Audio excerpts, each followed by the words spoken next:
प्रेक्षकांक नमस्कार. इष्टानु भलायकीच्या मॉडर्न युगातल्या कार्यावळीत तुमका उर्बेभरीत येवकार. Modern होमिओपॅथीचे CEO doctor Vijay Kumar Mane हांणी फाटल्या कितलेशेच कार्यावळींनी तुमका गंभीर आणि खर दुयेसाविषयी मार्गदर्शन दिवन जागरूक केले. तुम्ही सगळ्यांनी ह्या सगळ्या कार्यावळींक खूप बरो प्रतिसाद दिलो म्हणून तुमचे देव बरे करू. इष्टानु आमच्या कुडीत किडनी हो ल्हान पण अतिशय महत्वाचो अवयव. कुडीतले धोकादायक घटक उत्सर्जनाचे काम किडनी करता. ह्या प्रक्रियेत बाधा येवप म्हणजेच किडनी फेल झाली जाल्यार ते खूप धोकादायक ठरू शकता. या दुयेसाविषयी खूपशे समज आणि चुकीचे समज पातळ्यात. देखून किडनी फेलियर ह्या गंभीर दुयेसाविषयी मॉडर्न होमिओपॅथीची वैजकीय अधिकारी डॉक्टर ज्योत्स्ना लाड तुमका योग्य ते मार्गदर्शन करता. आज संवसारभरात किडनी फेलियराचे प्रमाण सगळ्या पावड्याचेर दिसता. लहान भुरगीं ते जाणटे मेरेन किडनीच्या वेगवेगळ्या दुयेंतां खातीर मरण येवपाचे प्रमाण वाढला. किडनीचे दुयेसाक सायलंट किलर म्हणून वळखता. तुमच्या दिसपट्ट्या जिविताचेर ताचे खर धपके बसतात आणि किडनी फेलियराचे निदान अकस्मात जाता त्यांना खूप उशीर जाल्लो असता.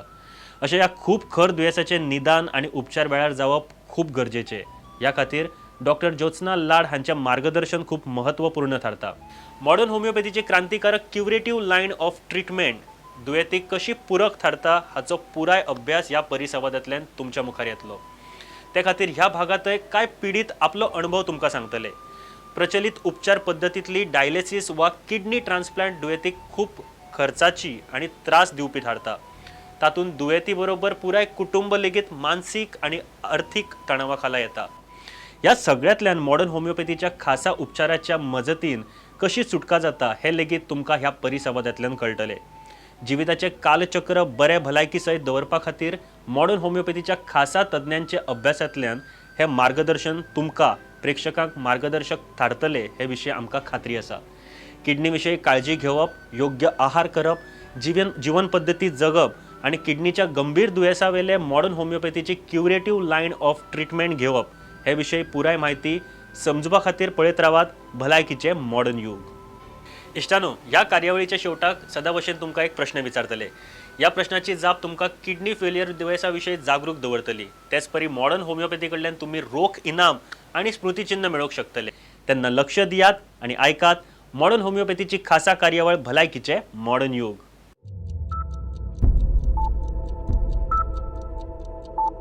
जन्म आणि मृत्यू या दोन बिंदूंमधील अंतर म्हणजे जीवन होय.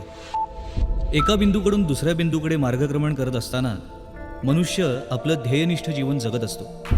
जीवनाच्या या प्रवासात आजाररूपी अडथळे निर्माण होतच असतात. हेच अडथळे दूर करून जीवनगती निर्धोक राखण्यासाठी आधार देतं मॉडर्न होमिओपॅथी.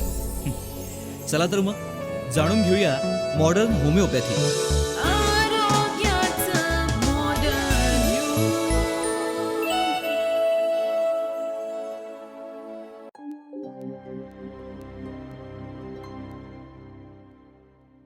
नमस्कार, मी दीप्ती लेले. आरोग्याचं मॉडर्न युग या मॉडर्न होमिओपॅथीच्या कार्यक्रमामध्ये आपलं पुन्हा एकदा मनापासून स्वागत. मागच्या 2 भागात आपण किडनी फेल्युअर या अतिशय गंभीर आजाराबाबत इथे चर्चा केली. आजही आपण या आजाराबाबत चर्चा करणार आहोत. तेव्हा आपल्याला मार्गदर्शन करण्यासाठी स्टुडिओमध्ये उपस्थित होत्या मॉडर्न होमिओपॅथीच्या senior consultant doctor Jyotsna Lad. आज आपल्याला त्या मार्गदर्शन करण्यासाठी इथे उपस्थित आहेत. आपण त्यांचं स्वागत करूया. नमस्कार डॉक्टर, तुमचं स्वागत आहे. डॉक्टरांबरोबर आपल्याला काही रुग्णही इथे अनुभव सांगण्यासाठी आले होते. तसेच रुग्ण आजही आपल्याबरोबर इथे उपस्थित आहेत. आपण त्यांचंही स्वागत करूया. आपल्याबरोबर आहे ओम तळेकर, हा 10 वर्षांचा रुग्ण. त्याचंही स्वागत. त्याची आई आपल्याबरोबर आहे. तुमचंही इथे स्वागत. आपल्याबरोबर आहेत श्री सचिन तापकीर, त्यांचंही आपण स्वागत करूया. नमस्कार. सगळेजण इथे उपस्थित आहेत. आपल्याला मार्गदर्शन करण्यासाठी डॉक्टर आहेत. त्यामुळे आपण डॉक्टरांपासून आधी सुरुवात करूया. त्यांना मुळात आधी प्रश्न मला एक विचारायचा आहे, ते म्हणजे किडनी फेल्युअर या आजाराचे आणखीन काय प्रकार असतात याविषयी आम्हाला सांगा. किडनी फेल्युअर किंवा किडनीच्या आजाराचे आणखी 2 महत्त्वाचे प्रकार आज आपल्याला इथं बोलायचे आहेत. नेफ्रोटिक सिंड्रोम आणि IgA नेफ्रोपॅथी हे 2 आजार आहेत. नेफ्रोटिक सिंड्रोम हा किडनीचा असा आजार आहे ज्यामध्ये कुठल्याही वयाच्या रुग्णाला सूज अंगावर यायला सुरुवात होते. मुख्यत्वे करून हा आजार लहान मुलांमध्ये आढळून येतो. साधारणतः 2 ते 6 वर्षाची जी मुलं असतात त्यांच्यात हा आजार असतो, हा प्रामुख्यानं दिसून येतो. पण त्याची लक्षणं लहान मुलांमध्ये काय दिसायला लागतात? कसं असतं, आपली किडनी असते, सोप्या भाषेत सांगायचं झालं तर ती चाळणीसारखं काम करत असते. बरोबर. शरीरातले अनावश्यक जे घटक आहेत, जे अतिरिक्त पाणी आहे ते युरिनद्वारे ती बाहेर फेकत असते. बरोबर. पण ज्यावेळेस नेफ्रॉटिक सिंड्रोम मध्ये काय होतं, हे चाळणीचे जे होल्स असतात किंवा छिद्र असतात ही रुंदावतात, म्हणजे मोठी होतात. त्यामुळे अनावश्यक घटक, अतिरिक्त पाणी, याच्याबरोबर आवश्यक असे प्रोटीन्स हे सुद्धा किडनीद्वारे बाहेर फेकले जातात. या कंडिशनला आपण हायपोप्रोटीनेमिया असं म्हणतो. प्रोटीनचे प्रमाण कमी असल्यामुळं अंगावर सूज यायला लागते. नेफ्रोटिक सिंड्रोम या आजाराची कारणं नक्की काय असतात? नेफ्रॉटिक सिंड्रोमसाठी अजूनही असे ठराविक असे कुठलेही कारण दिसून आलेले नाहीये. बरं. याच्यात मिनिमल चेंज डिसीज हा एक म्हणजे बहुतांश मुलांमध्ये मिनिमल चेंज डिसीज हे एक कारण असू शकतं. त्याला आपण MCNS असं म्हणतो, म्हणजे मिनिमल चेंज नेफ्रॉटिक सिंड्रोम. किंवा WBC या ज्या रक्तात असतात, म्हणजे पांढऱ्या पेशी आपण म्हणतो, त्यामध्ये लिम्फोसाइट हा एक प्रकार आहे. त्या लिम्फोसाइटचं जर कार्य व्यवस्थित होत नसेल तरी नेफ्रॉटिक सिंड्रोम हा आजार होऊ शकतो. अच्छा, पण तो काही अनुवंशिक रीतीने येतो किंवा असं काही नसतं? कारण अनुवंशिक रीतीने येण्याची शक्यता कमी असते. अच्छा, पण मग हा आजार लक्षात आला, कारणं कळली, तर त्याच्यावरती आता म्हणजे काही टेस्ट त्याच्यासाठी करून घ्याव्या लागतात का? आणि नंतर मग उपचार पद्धती काय असतात, या दोन्हीबद्दल सांगा. सर्वसाधारणपणे कसं होतं, या आजाराची सुरुवात ही किरकोळ लक्षणांनी होते, जसे की सर्दी, ताप, खोकला. त्यानंतर आजार जसा वाढायला लागतो तसं डोळ्याखाली सूज यायला लागते, चेहऱ्यावर सूज यायला लागते. आजार जसा पुढच्या टप्प्यात जातो तसं पोट फुगतं, युरिन आउटपुट कमी होतं, पूर्ण अंगाला सूज येते व पेशंटचे वजन वाढू लागते. अच्छा, पण मग हे सगळं दिसल्यानंतर टेस्ट काय करावी लागते आपल्याला मुलांची? सगळ्यात महत्त्वाची तपासणी म्हणजे युरिन रुटीन मायक्रोस्कोपिक. यामध्ये 24 आवर युरिनरी प्रोटीन हे बघितलं जातं, म्हणजे 24 तासात प्रोटीन लॉस किती आहे, किडनीकडून प्रोटीन हे किती प्रमाणात बाहेर फेकलं जातं. हा हेवी प्रोटीन युरिया असतो, म्हणजे 3 ग्रॅमपेक्षा पण जास्त प्रोटीन्स हे शरीराबाहेर टाकले जात असतात.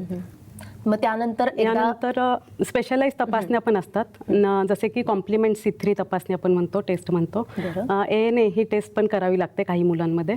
ASO टायटस बघावे लागतात. त्याचप्रमाणे किडनीची व पूर्ण पोटाची सोनोग्राफी करावी लागते. अच्छा, चेस्ट एक्सरे, छातीचा एक एक्सरे काढून बघावा लागतो. या गोष्टी आपल्याला नेफ्रॉटिक सिंड्रोम मध्ये निदान करण्यासाठी करावे लागतात. एवढ्या विविध प्रकारच्या चाचण्या झाल्यानंतर जेव्हा एकदा निदान होतं की हा नेफ्रॉटिक सिंड्रोम हा आजार या मुलाला झालेला आहे, याच्यावरती उपचार काय असतात? काय काय उपलब्ध आहेत आता सध्या उपचार? सध्या कसं लक्षणं कमी करण्यासाठी, म्हणजे सूज कमी करण्यासाठी तात्पुरत्या स्वरूपात युरिन साफ होईल या पद्धतीनं डाययुरेटिक्स म्हणतो आपण त्या ग्रुपला, ती दिली जातात. किंवा स्टिरॉइड्स. स्टिरॉइडचे गंभीर दुष्परिणाम सगळ्यांनाच माहिती आहे. मला वाटतं स्टिरॉइड्स बद्दल तुमच्याशी मला अधिक बोलायचं आहेच, आणि उपचार तुम्ही म्हणजे मॉडर्न होमिओपॅथीनी त्याच्यावरती काय केले याविषयी पण जाणून घ्यायचं. पण आधी आपण ओमकडे वळूया. ओमला मला विचारायचंय की तुला नक्की काय काय त्रास जाणवायला लागला होता, काय व्हायला लागलं होतं तुला? मला सूज येत होती आणि हाताची आणि पायाची बोटं दुखत होती. दुखायला लागलं होतं. अच्छा, मला आईलाही त्याच्या विचारायचं आहे की तुम्हाला पहिल्यांदा कसं लक्षात आलं की त्याला काहीतरी त्रास जाणवतोय, काही त्याची लक्षणं काय दिसायला लागली होती? त्याचे पहिल्यांदा आम्ही जेव्हा म्हणजे त्याला जेव्हा त्रास व्हायला लागला तर त्याचे हात पाय फार दुखायचे. त्याच्यानंतर मग त्याच्या अंगावरती भरपूर सूज यायला लागली. मग आम्ही भरपूर डॉक्टरांकडे वगैरे ट्रीटमेंट घेतली. तर पहिल्यांदा आम्ही त्याची युरिन टेस्ट केली. तर युरिन टेस्टमध्ये प्रोटीन भरपूर प्रमाणात 3+ 4+ असं येत होतं. ते आमच्या लक्षात आल्यानंतर मग त्या डॉक्टरांनी सांगितलं की युरिनमधून प्रोटीन्स जात आहे, तर तुम्ही म्हणजे त्यांनी गोळ्या पण भरपूर दिल्या होत्या, त्याला भरपूर प्रकारची औषधं दिली होती. त्यानंतर मग तो गोळी खाऊन थोडा वेळपर्यंत ते कमी कमी होत होतं, म्हणजे सूज कमी व्हायची तेवढ्यापुरती सूज कमी होत होती. त्यानंतर मग सूज कमी झाली की थोडंसं क्लायमेट चेंज झालं किंवा हवामानात बदल जर झाला तर मग ते परत चालू व्हायचं. म्हणजे त्याला परत तो सूज वगैरे येणं, सर्दी खोकला चालू झाला की किडनीला सूज येणं हे चालू होत. परत तसं आम्ही 2 वर्ष म्हणजे आम्ही बाहेरच्या भरपूर डॉक्टरांचे कन्सल्टंट करून उपाय सुरू केले. पण आम्हाला असं ठोस म्हणजे असं हे कोणी आम्हाला सांगितलं नाही की पूर्णपणे हा बरा होईल किंवा या आजारातून त्यांनी एक फक्त ॲलोपॅथीची जी गोळी होती ती नियमितप्रमाणे घेणे, त्याचं थोडं थोडं प्रमाण कमी करणं एवढंच. त्याच्या पुढे नंतर मग आम्ही सरांचं वर्तमानपत्रामध्ये सकाळमध्येच वाचली आणि मग ठरवलं की एकदा जाऊन पाहून यावं सर काय म्हणतायत वगैरे. बरोबर.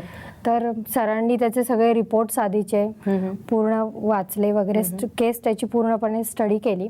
सर म्हटले की इतर डॉक्टरांनी जो आम्हाला म्हणजे गॅरंटी दिली नव्हती, सर म्हटले हा 100% माझ्याकडे पूर्णपणे बरा होईल. अरे वा, खूप छान. याविषयी अजून आपल्याला ऐकायला नक्कीच आवडेल. डॉक्टरांशीही आपण चर्चा करतोय, रुग्णांचे अनुभवही आपण ऐकतोय, पण इथे झाली वेळ एका छोट्याशा ब्रेकची. ब्रेक नंतर हे सगळं जाणून घेऊया. पाहत रहा आरोग्याचं मॉडर्न युग.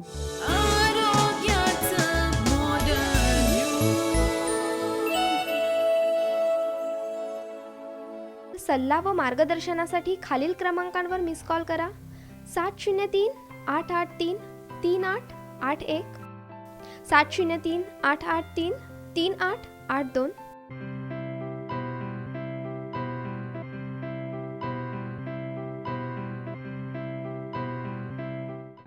समुपदेशन व मार्गदर्शनासाठी मॉडर्न होमिओपॅथीच्या खालील केंद्रांवर संपर्क साधा.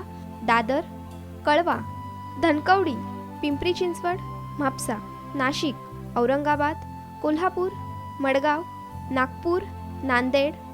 संपर्क क्रमांक 973-033-9009, 937-272-8009. टोल फ्री क्रमांक 180-012-18009. Website www.modernhomeopathy.co.in. Email IDs info@modernhomeopathy.co.in. kidneycareclinic@gmail.com.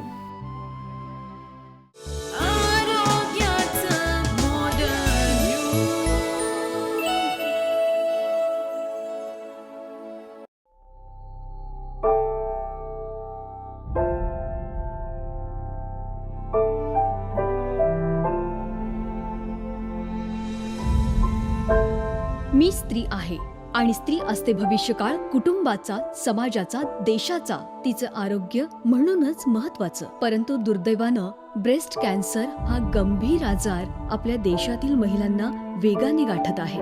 त्यांचं करिअर, जीवन उद्ध्वस्त करीत आहे. आपल्या सर्वांना हे थांबवायचं आहे आणि आपण हे थांबवू शकतो मॉडर्न होमिओपॅथीच्या सहाय्यानं. Modern homeopathy, the curative line of treatment.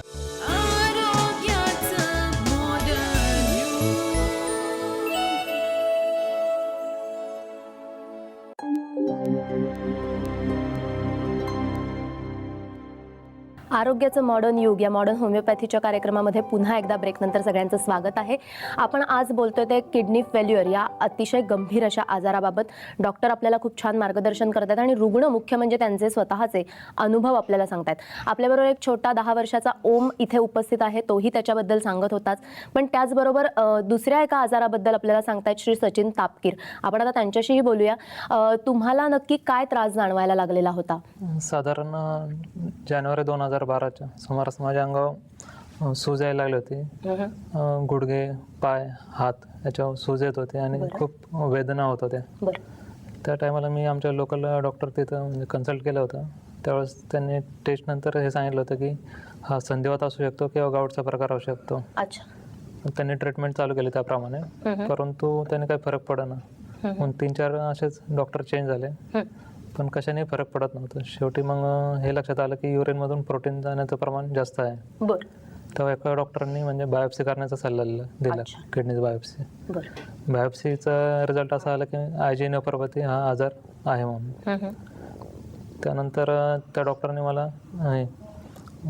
स्टेरॉइडची treatment चालू केली आणि सांगितले की 4-5 वर्षानंतर हळूहळू म्हणजे किडनीचं काम हळूहळू कमी होईल आणि तुम्हाला डायलिसिस आणि ट्रान्सप्लांटही करावं लागू शकतं. अच्छा, मला डॉक्टरांना असं विचारायचं आहे की या दोघांचेही आजार, खरं तर हा 10 वर्षाचा ओम आणि सचिनजींचं वय, या दोघांच्यातही फरक आहे. दोघांचे आजारही वेगवेगळे आहेत, पण तरी सुद्धा त्यालाही प्रोटीन जात होते युरिनमधनं, शरीरावरती सूज येत होती, वेदना.